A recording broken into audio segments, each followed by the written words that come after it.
El contenido del siguiente programa es responsabilidad de sus realizadores.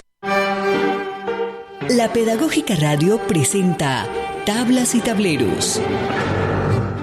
Un programa de la Licenciatura en Artes Escénicas dedicado a la divulgación de los procesos pedagógicos, investigativos y creativos de nuestra licenciatura.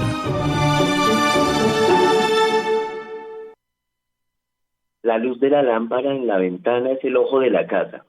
La lámpara es la espera. Pausa. Soy yo el ojo, soy yo la espera. Fue esta mi casa, señalando el ladrillo. ¿Qué fue de mi lámpara? ¿Fue esta mi casa? ¿Fue mi ojo la ventana? Esta fue la casa, señalando los huecos del ladrillo. Este es el patio, esta es la escalera, estos los corredores, estas son las piezas. La más grande, la de mis muchachos, el Ancísar y el Uriel. En esta pequeñita nos acomodamos con mi negro. Él fue quien dijo que ¿para qué queríamos más? Para solo dormir. En cambio, los chinos necesitan campo para soñar. Este es un fragmento escrito por Liliana Hurtado Sánchez, en un texto llamado Ladrillo portante de celda circular, que se incluye en el libro que vamos a presentar hoy, en Tablas y Tableros.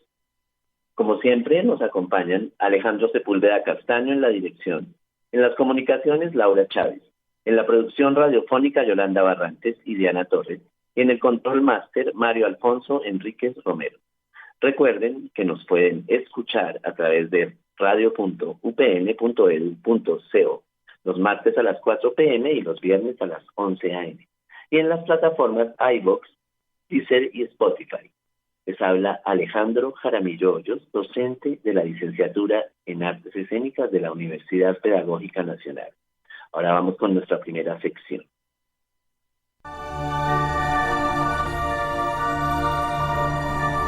Presencias. Pensamiento, palabra y obra de quienes han contribuido en el crecimiento de las artes.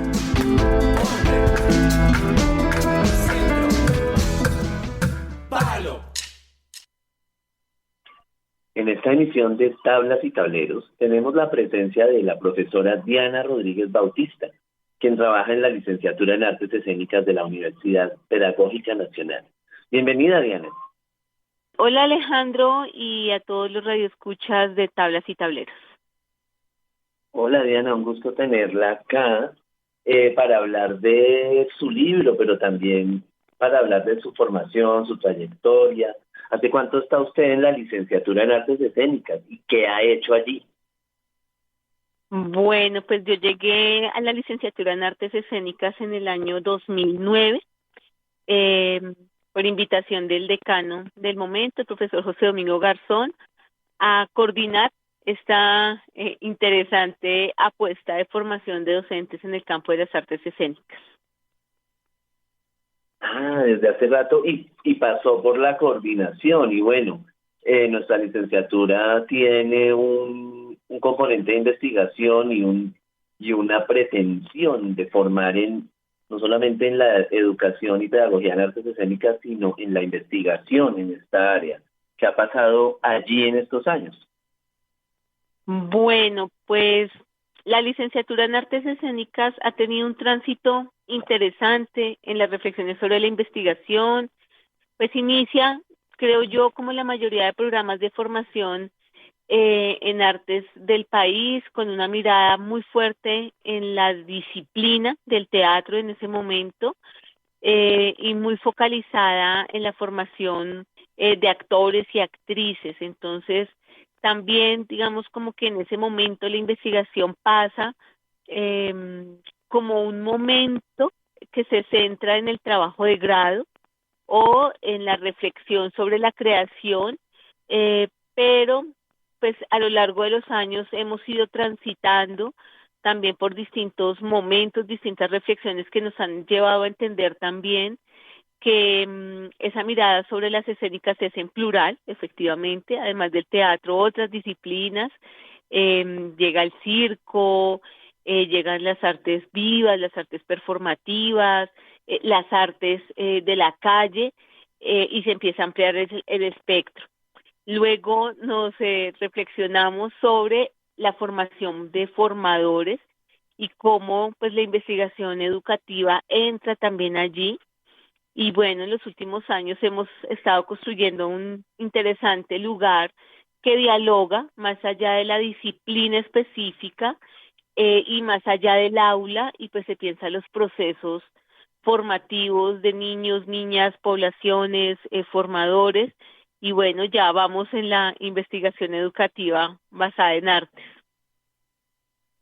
Sí, claro, porque las perspectivas también en pedagogía y en artes escénicas pues van cambiando y la licenciatura tiene este carácter de actualizarse, de ponerse al día en lo que está ocurriendo pues en su campo de estudios. Mm, allí también, bueno, yo veo que ocurren cosas como que entender las relaciones entre la formación en las disciplinas artísticas y la formación en la pedagogía y en la educación, pues toma un tiempo, ¿cierto? Y bueno, hay unos procesos que yo creo que se alimentan también de las investigaciones que quienes están en la docencia en una licenciatura como esta realizan, y de eso es de lo que vamos a hablar hoy. Para la audiencia, pues invitamos a Diana porque, entre otras cosas, presentó en la Feria Internacional del Libro de Bogotá en el año 2025 este libro que se llama Del acontecimiento social al acontecimiento poético, tránsitos y relatos del conflicto armado colombiano.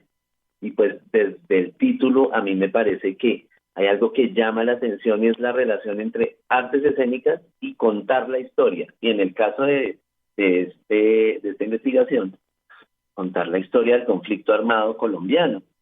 Diana, ¿usted cómo llegó a interesarse por este tema tan complicado? Pues bueno, yo creo que todos los colombianos y colombianas, por azares de la vida, tenemos una historia que contar alrededor del conflicto armado. Todos tenemos a un amigo, o hay familias, o lo hemos visto a través de nuestra propia experiencia o a través de las noticias, pero el conflicto armado es algo con lo que hemos crecido desafortunadamente.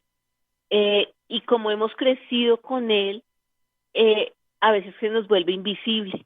Ya nos acostumbramos, ya consideramos que somos violentos por naturaleza, pues que las cosas son así, y vamos normalizando poco a poco pues estas prácticas y olvidando pues realmente el horror de lo que ha sido esta guerra y esta confrontación.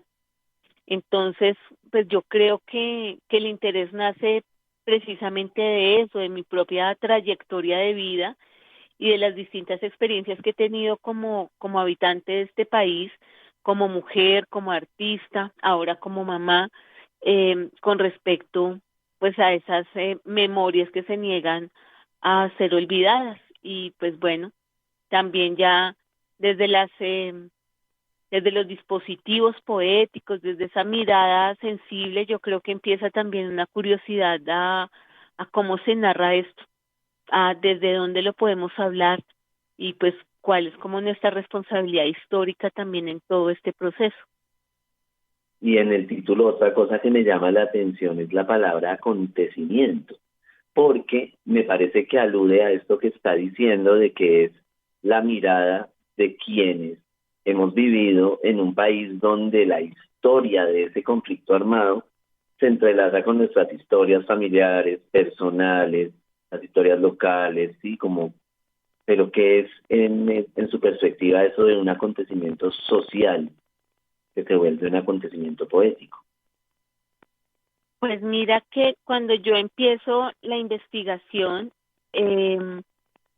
pues como que no encontraba cómo articular realmente pues estas memorias sobre el conflicto armado, y pues cómo llegan a ser acciones creativas.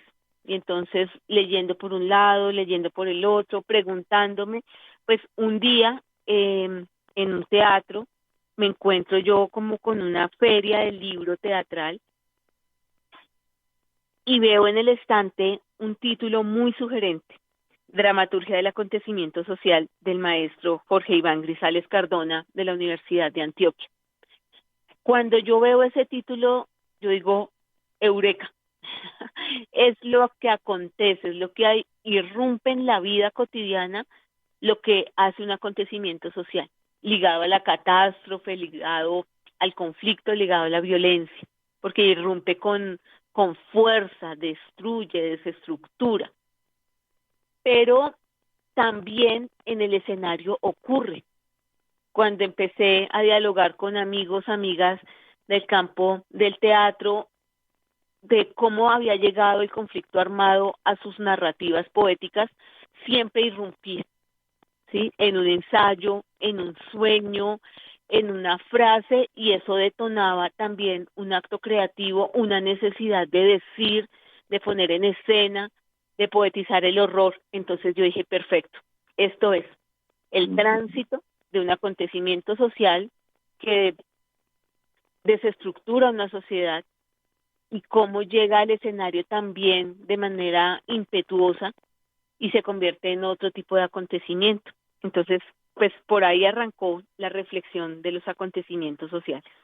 Claro, algo que irrumpe y ahí a mí me genera una inquietud si necesariamente dedicarse a las artes, y en este caso a las dramaturgias y a las artes escénicas en un país como Colombia, implica tocar temas específicos relacionados con la violencia estructural, la historia, la memoria histórica, o es simplemente como un segmento de artistas que tienen como esta vocación y esta sensibilidad.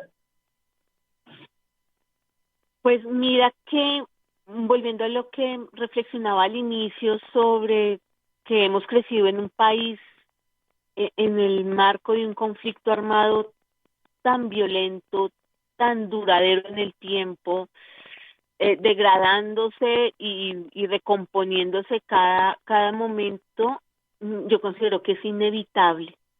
En algún momento emerge, bien sea porque sea el foco de la creación, o porque hay visos, o porque hay una acción, o porque hay una imagen, ¿sí? En algún momento, creo yo, que en las prácticas artísticas emerge, porque es el recuerdo de un abuelo, porque es recordar a un amigo que ya no está, es por el miedo de andar por el país. Entonces yo creo que es un tema recurrente y es una necesidad sentida poder hablar pues de estos temas tan complejos y que están enmarcados en muchísimo silencio y muchísimas negaciones.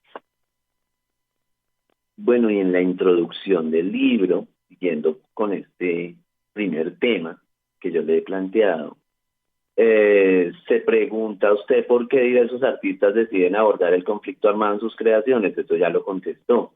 Pero entonces también hay otra pregunta: ¿cómo aportan a la reconstrucción de la memoria histórica? Que estamos allí preguntándonos, es como por su impacto, su eficacia en la presentación, en que esto no se olvide, como ya dijo Diana hace un momento, y cómo, de qué otras maneras aportan las artes.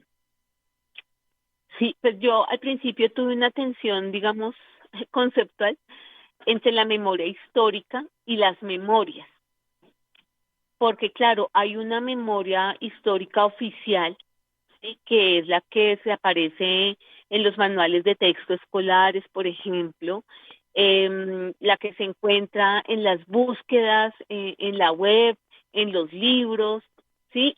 Y hay otras memorias en plural y en minúscula. Y son estas historias del cotidiano, estas historias que a veces no hacen parte de la memoria emblemática, sino que es la cotidianidad, ¿sí? Lo que tú leías al inicio de la maestra Liliana Hurtado, pues de la casa, de los sueños, del ladrillo, ¿sí? Yo siento que ahí hay un lugar importante de enunciación, y yo fui transitando de la memoria histórica a estas memorias, ¿sí? A estas memorias pues que se van construyendo en lo cotidiano, en lo invisible, y precisamente por eso es que irrumpen en la escena, ¿sí? Porque aparecen a través, no sé, de un sueño. como en el caso de las reflexiones de Diego Cañón, ¿sí? Después de haberse soñado 2-3 veces con Carlos Pizarro, ¿sí? Y en el sueño él se acerca y le dice a Carlos Pizarro, don Carlos, ¿qué necesita? ¿Sí? Y en el sueño hay cosas tan específicas como, y él escribía con un esfero alegro. ¿Te acuerdas de los esferos alegros? Sí, de esos que tenían líneas. Sí. Y con el esfero alegro, Carlos Pizarro en el sueño escribe la palabra memoria. Y entonces Diego dice, pues tengo que escribir un monólogo, actuarlo sobre la vida de Carlos Pizarro. ¿Sí? Así llega ese acontecimiento, esas memorias de lo que aparentemente está y no se ve. Y aquí hay algo que me parece muy interesante, lo vamos a hablar más adelante para quienes están escuchando hoy tablas y tableros, y es cuáles son las características de esta aparición, de esta irrupción, como dice Diana, en la poética de algunas personas dedicadas pues, al arte dramático, a las artes escénicas, y que con las que Diana trabajó, hizo su investigación, porque también hay que aclarar que en este tipo de investigación no es que esté buscando una norma, una regla o cómo irrumpe el acontecimiento en general en el teatro, sino que hay, como diría yo, Diana me corregirá si no, como unos estudios de caso que configuran pues una forma de ver, una forma de mirar este asunto de la relación entre la dramaturgia, la escritura, la puesta en escena y el conflicto armado, la historia. Sí, porque, digamos, al inicio, pues yo estaba buscando como una línea de tiempo, ¿sí? Algo cronológico, algo que me permitiera entender qué es lo que pasa y cómo un artista decide abordar abiertamente estos temas relacionados con la violencia, con el conflicto, con la desaparición forzada, con las masacres, pero la investigación no se me dejaba. Ella me decía, no, por ahí no es, Diana, hay que buscar otras formas. Entonces yo decía, pero ¿cómo? No entiendo, si no es por ahí, ¿cómo? Y aparece un concepto que para mí ha sido bellísimo, que es el del rizoma, ¿sí? De Deleuze y Guattari. Y yo digo, claro, es que esto es un tejido, esto es una urdimbre que no tiene principio ni final, no tiene jerarquía, el recuerdo va y viene, ¿sí? El recuerdo se reconfigura dependiendo de la etapa vital del ser humano, como lo habla Elizabeth Yellin, ¿sí? Una cosa es hablar del conflicto armado de la Diana de los 90, y ahí ella podría contar una serie de cosas. Otra es la Diana del 2000, del cambio de siglo. Sobre ese mismo evento puede recordar otras cosas y reconstruirlas. Y la Diana de 2025, en ese mismo evento lo puede recordar y reconstruir de otra manera. Entonces ahí entendí yo que no había un orden, sí, que no era fácilmente agarrable desde una lógica temporal secuencial, sino que había que dejar que el recuerdo hablara, ¿sí? Y a eso fue, digamos, como a lo que me dediqué luego con los amigos y amigas, a preguntarles, a que me contaran parte de su historia de vida, quiénes eran, en qué momentos se habían encontrado de frente o de lado con estos temas y cuándo habían decidido, pues, como acogerlos y dialogar con ellos. Entonces, así va surgiendo esta investigación que mezcla elementos de las ciencias sociales, de la historia, de la pedagogía, del teatro, de mis experiencias como artista escénica, y se va generando pues como toda esta apuesta investigativa. Que es una apuesta investigativa inmensa. Y a mí otra cosa que me llama la atención, antes de que entremos en el proceso y la parte metodológica, es que usted hizo esto, al parecer, sola, no es un grupo de investigación acompañando. Entonces es un trabajo que me parece pues inmenso, admirable y muy valiente, porque yo creo que cuando tratamos, así sea en la investigación, tratando de tomar un poco de distancia estos temas, también nos afecta el ánimo, también nos afecta las propias sensibilidades y entonces, ¿qué compañías tuvo? Ay, bueno, es que este fue un camino curioso porque en medio de la investigación, pues me pasaron muchas cosas. Estuvo pandemia, por ejemplo, y como tú dices, fue un ejercicio, llegó un momento en que era un ejercicio de escritura en solitario, pues porque no había como la posibilidad de ir a ningún lugar.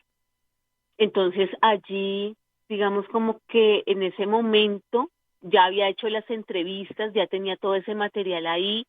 Mi idea era disponerlo pues en unos dispositivos, en laboratorios, en talleres para ver cómo funcionaban estos relatos, pero pues la pandemia me dijo, no, haz un ejercicio de introspección, y entonces ahí me apoyé pues en mi familia, en los amigos, en venga, escúcheme, porque no sé cómo hacer esto, en, mm, en el equipo de trabajo del doctorado que tiene pues un grupo de investigadores que es Artea. Entonces con Artea también nos juntamos pues distintos doctorandos en distintos lugares del mundo a hablar de esto, a llorar en conjunto, cada uno como desde sus lugares de enunciación, y, y fue como este ejercicio de ir escribiendo, pensando, narrando, eh, contándole a todo el que venía por ahí, como, oiga, mire, es que estoy pensando esto, ¿me quiere escuchar un ratico? ¿Quiere leer un pedacito? Y así fue como con muchas manos, que pareciese efectivamente que no hay el grupo, el respaldo, pero hubo muchos, muchos sentidos, muchas personas ahí, ¿sí? Quienes me conocen, en algún momento yo fui, les pregunté, miré, me senté, les conté, y fue así como también estuve muy, muy acompañada en este proceso. Bien, entonces llega el momento de pasar a nuestra siguiente sección en donde vamos a entrar en más detalles. Quédense con nosotras en Tablas y Tableros. Planeta Escénico. Muestra sonora para conversar.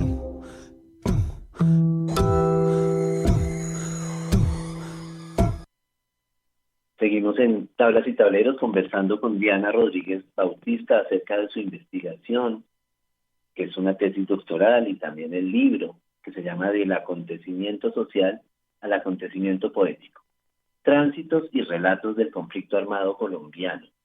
Diana, y entonces, ¿cuál punto de vista construyó? Usted ahorita hablaba de las diferentes Dianas. ¿Cuál punto de vista empezó a construir o cómo lo podría definir o describir sobre temas asociados al conflicto y la violencia en Colombia? Pues como te decía hace un momento, como que la investigación tiene vida propia, ¿sí? Entonces ella elige como qué momentos, y son como todas estas dianas en sus distintos momentos que lograron coincidir. Eso fue una cosa mágica, ¿sí? Logramos coincidir todas estas dianas en este ejercicio investigativo. Yo decía ayer en el tema del lanzamiento del libro, este libro está escrito en primera persona, porque está escrito, sí, con las vísceras, pero también con la razón, sí, con esta cabeza académica, pero también está escrito con un sentido profundo, sí, de cuál es mi compromiso y mi responsabilidad histórica, y que quisiera yo dejar como un aporte a la construcción de este entramado gigantesco, lo que es el conflicto armado en Colombia, y cómo pues desafortunadamente sigue, ¿sí? Porque a diferencia de otros países que han hecho procesos de reconstrucción de memoria, de procesos de paz, es porque sus conflictos han finalizado. Nosotros estamos haciendo un ejercicio muy extraño porque hay actores todavía armados, hay presencia en los territorios, siguen sucediéndose acontecimientos violentos, pero también estamos hablando de un proceso de paz, pero también estamos hablando de la posibilidad de la memoria, de los museos de la memoria, que las personas pueden narrar. Entonces es un ambiente muy extraño para producir una investigación y un libro que hable sobre el conflicto y las memorias, cuando el conflicto está presente y las memorias se están construyendo en el tiempo presente. Claro. Y bueno, entremos un poco en el libro. 6 artistas. ¿Quiénes son esas personas? Amigos. Yo creo que esa es la primera categoría, porque pues quién más le para bolas a uno que los amigos, como oiga, venga, ayúdeme, ¿sí? Entonces, pues arranco con un amigo muy querido que es Diego Cañón, un actor, músico de la SAP, a quien conocí hace muchísimos años precisamente en el teatro, en esas apuestas del teatro de barrio comunitario, y pues como que he sido testiga de su trayectoria, de sus apuestas. Entonces yo le dije, venga Dieguito, cuénteme, ¿sí? Este monólogo que su merced hace de Carlos Pizarro, ¿qué? Y entonces es como el primero, venga, nos tomamos un cafecito con empanadita y pues empezamos a hablar.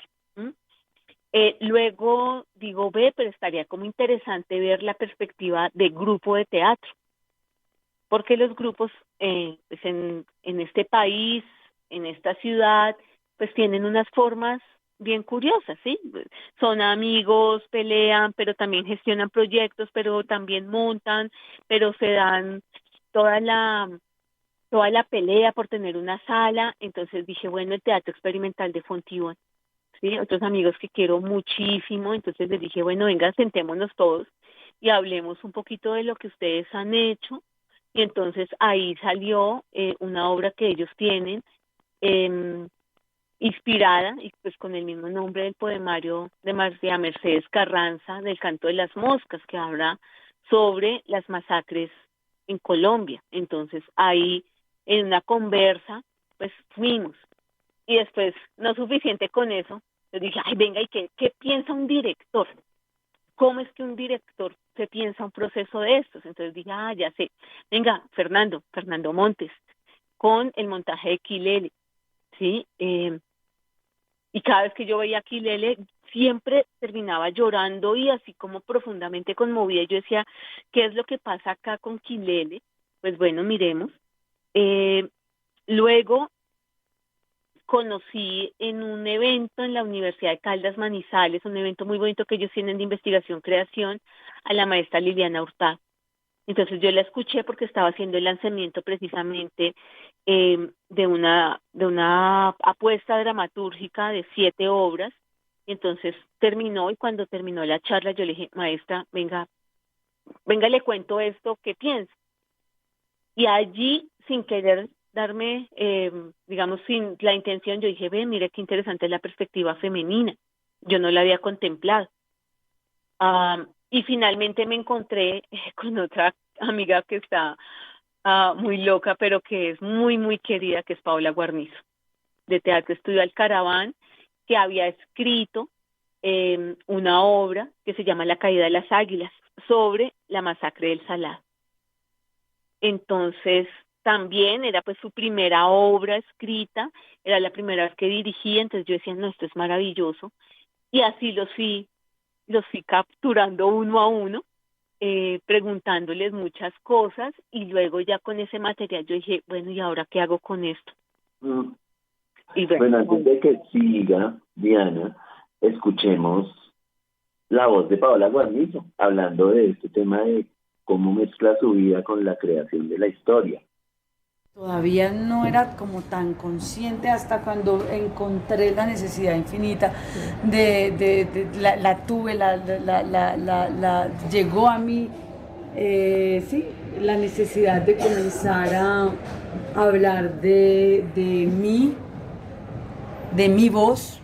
Comencé a sentir una voz, una necesidad de hablar de la voz, de la manera en que yo pensaba el mundo, las cosas. y comencé a lucharme ese espacio y comencé a trabajar en ello y comencé a afincarme más en la idea que tenía que escribir ya definitivamente y que tenía que escribir y dirigir al mismo tiempo. Había hecho otras direcciones con procesos pedagógicos fuera de Alcaraván, pero no lo había hecho como tal en el grupo y ya listo, ya me afinqué. Encontré la historia del Salado importantísima, me encontré con esa historia porque comencé a trabajar con un personaje que me inventé que se llamaba Arepas. Entonces yo hacía arepas de La Paz y me iba por todo el país a hablar de La Paz con un señor que se llama Jorge Rojas, entonces que me llevó como que con teatro y performance a hablar de esto. Allá me comencé a encontrar con los desplazados del Salado y encontré más directamente el documento del Basta Ya, que es un documento que hace un hombre que es Gonzalo Sánchez, que en ese momento dirige el Centro de Memoria Histórica, y Andrés Suárez, que es quien hace la investigación directamente, y resulta que me encuentro con unos detalles de una masacre muy particular, porque ha sido la única masacre paramilitar en Colombia que ha durado 3 días. Todas duraban un día, llevaban a las plazas, a la gente, la mataban en las plazas. Muy interesante, fue muy interesante y doloroso. La voz, el cuerpo y la dramaturgia tienen su lugar en Tablas y Tableros. Conéctate todos los martes a las 5 p.m. y los viernes a las 11 a.m. Encuentra todos nuestros contenidos a través de radio.upn.edu.co. Pedagógica Radio, voces y sonidos que enseñan. Y oíamos a Paola Guarnizo hablando de varias cosas acerca de cómo se encuentra la masacre del Salado, del informe Basta Ya del Centro Nacional de Memoria Histórica, y ahí yo recuerdo, oyendo esta voz, que hay muchos documentos sobre el conflicto armado y la violencia, y Diana nos habla hoy de un libro, pero que además es un libro que se compone de 3 partes. ¿Cómo encaja este libro en toda esa cantidad de documentos que hay, Diana? Pues me voy a volver un poquito. A finales de los 90, yo entro a estudiar Ciencias Sociales en la Universidad Pedagógica Nacional, pero pues yo ya venía desde el colegio haciendo trabajos en teatro, ¿sí? Y pues como que pues mi trabajo de donde devengaba era el teatro y estudiaba Ciencias Sociales, entonces siempre tuve esa inquietud de poder dialogar con esos 2 campos, pero pues en su momento me decían que no era posible, que si era una cosa no era la otra, o que el teatro era para ir a ver obras de teatro y ya, ¿sí? Entonces yo decía, pero esto es como raro, como que no se va a poder, ¿sí? Entonces desde ahí empieza como una búsqueda de cómo poner a dialogar pues estos 2 universos, no como espectador y obra, sino pues adentrándose en los vericuetos de la creación, pero también de estas reflexiones sobre el campo de lo social. Y dando vueltas, pues voy encontrando que el lugar de la propia voz, así como dice Paola, es un lugar muy importante y que ahí hay un ejercicio valioso de memoria que se puede reconstruir poéticamente. Entonces, me encuentro ya también con un concepto muy bonito que es el Model Bus, que trae un amigo, Giovanni Covelli, a la licenciatura en Artes Escénicas, y es como una apuesta que tenía Brecht de dividir como en 3 libros, en 3 momentos, sus apuestas creativas. La primera, una reflexión, digamos, sobre el tema de la creación. Un segundo libro que era visual, estaban las planimetrías, estaban las apuestas gráficas, cómo se imaginaba él, y un tercero que era la creación. Entonces me pareció un lugar bonito para pensar la estructuración de la investigación. Entonces yo decía, bueno, hagamos unas pequeñas adaptaciones. El primero será un libro que contextualice un poco esto del conflicto armado, pero no en una reconstrucción temática, sino ver también cómo va atravesando las vidas de las personas. Y alrededor de eso vamos contando cada uno de los acontecimientos que son base de las creaciones. El segundo libro es, bueno, escuchemos las voces, las experiencias de estos artistas, cómo llegan allí, cómo mezclan su formación con sus experiencias de vida, con la puesta en escena. Y finalmente dije, bueno, pues dejemos escuchar un poco la voz de la Diana creadora y juguemos a ver qué sale en este ejercicio de acontecimiento también. Entonces se estructuraron los 3 libros. Quien los lea puede entrar por cualquier libro, ¿sí? Se relacionan, pero también son independientes, y al interior de cada libro también puede entrar por cualquier relato, por cualquier momento. Sí, es un lugar pues como rizomático, ahí sí está en la lectura. No es que tengan que ir del capítulo 1 al 3 o de la página 5 a la 6, ¿no? Puede uno ir como tejiendo libremente la forma en que quiera reconocer pues lo que está plasmado allí. Sí, yo lo veo como una mirada un poco caleidoscópica, como de reflejos. El primero se llama Tránsitos de Investigación, el segundo Relatos y Memorias, el último, que es donde Diana dice que pone su propia experiencia, su propio relato, se llama Huellas de Creación. En ese me llamó la atención una cita que Diana pone nuevamente de la maestra Liliana Hurtado Sáenz. Dice: yo decía, ¿quién habla de abuso infantil? Que era un tema que me venía atormentando hace mucho tiempo, de la violencia contra la mujer, de la violencia familiar.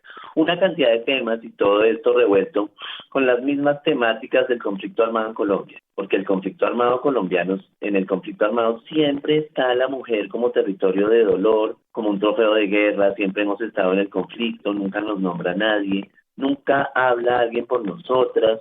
Entonces yo dije, tengo que hablar de esto. Eso dijo Liliana. ¿Qué dijo Diana? Sí, hay que hablar pues de lo que nos conmueve, y por eso la creación poética, bueno, ahora yo lo pienso, deberían ser acontecimientos poéticos, ¿no? No el acontecimiento como uno solo, sino que es lo que nos mueve. O sea, ese lugar de la mujer, por ejemplo, de su voz como creadora, como también durante pues mucho tiempo estuvimos como invisibilizadas alrededor de nuestra figura como creadoras. Era más como la figura de quien seguía, y quien desarrollaba las ideas del otro, pero empezamos a aparecer como creadoras, y eso me parece bonito.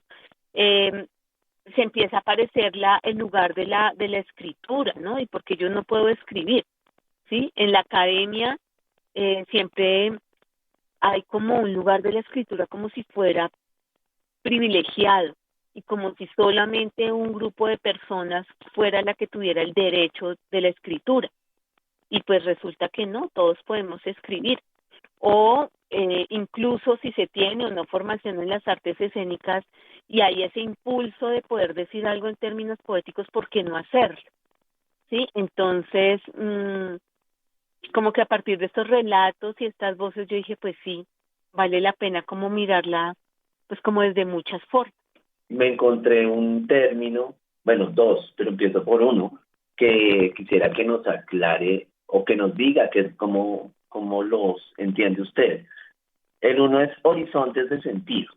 Hay un maestro chileno, Hugo Semmelman, sociólogo él, que habla de esa categoría, del horizonte de sentido.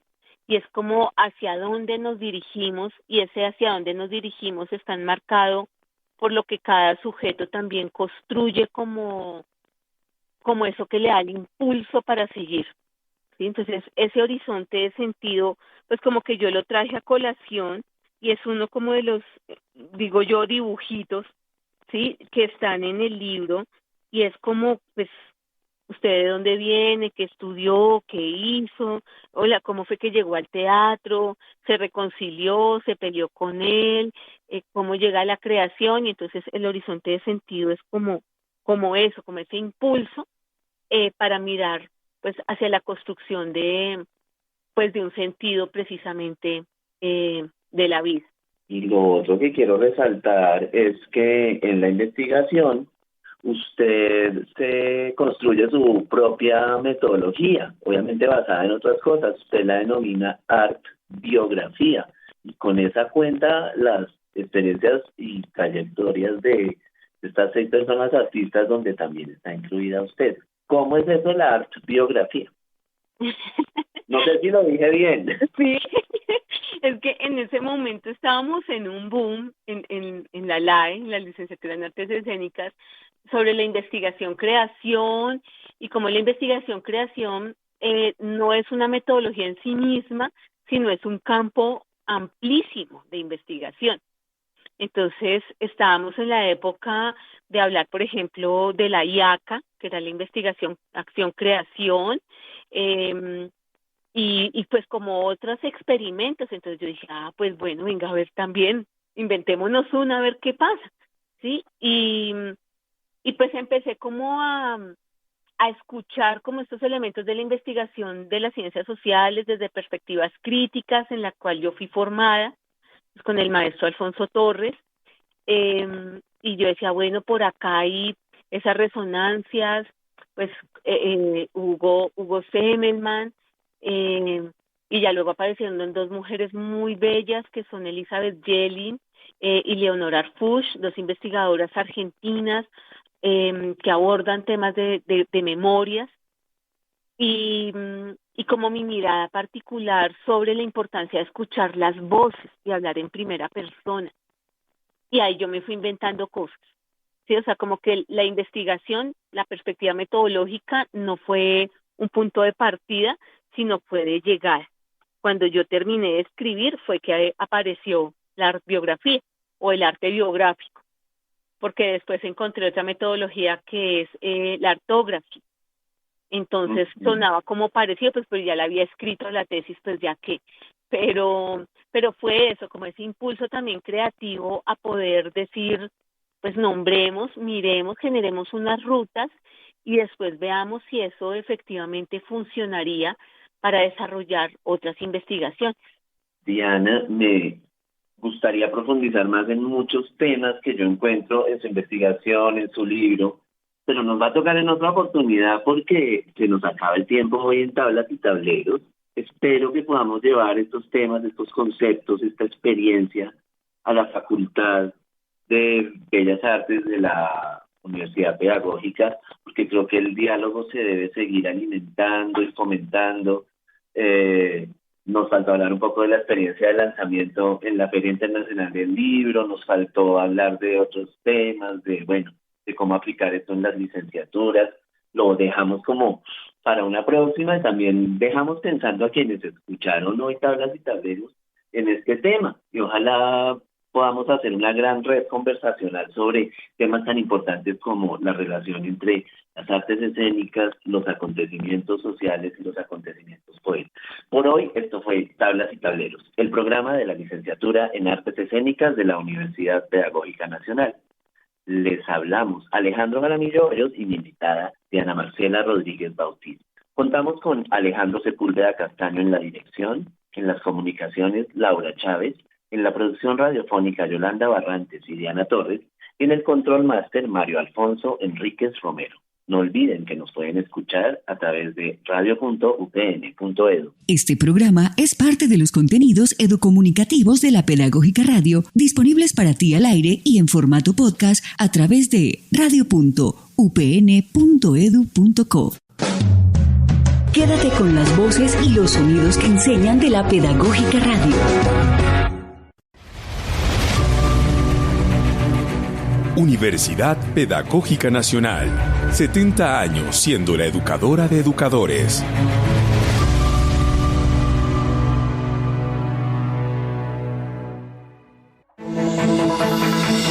Escuchas la Pedagógica Radio, transmitiendo desde Bogotá, emisora virtual de carácter educativo y cultural de la Universidad Pedagógica Nacional, educadora de educadores. Pedagógica Radio, voces y sonidos que enseñan.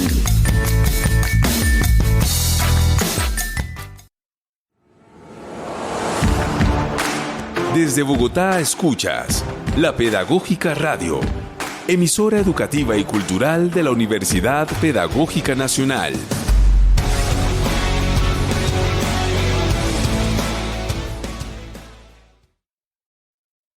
Hola, ¿qué tal mi gente? Nosotros somos Chongotronic y los estamos aquí acompañando en la Pedagógica Radio para que nos escuchen y nos sigan. Saludes de todo corazón de parte de Chongotronic, con toda la alegría, amor a esta música colombiana electrónica. Guayayo, guayayo.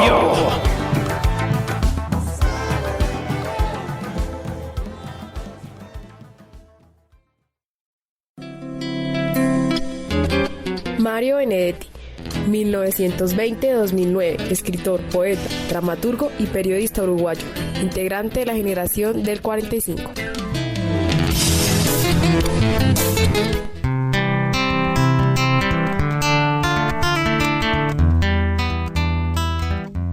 Ella que pasa. Paso que pasa, rostro que pasabas, ¿qué más quieres? Te miro. Después me olvidaré, después y solo y después seguro que me olvido.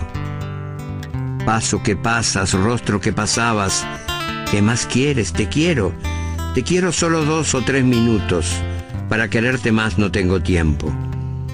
Paso que pasas, rostro que pasabas, ¿qué más quieres?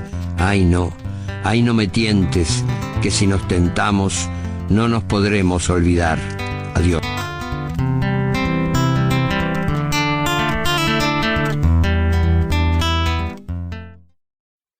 En la Pedagógica Radio, Proverbio Inca Quechua.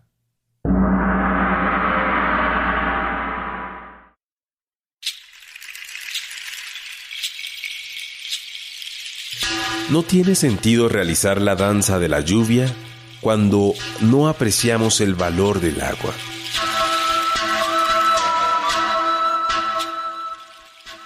Pedagógica Radio. Quédate con las voces y los sonidos que enseñan de la Pedagógica Radio.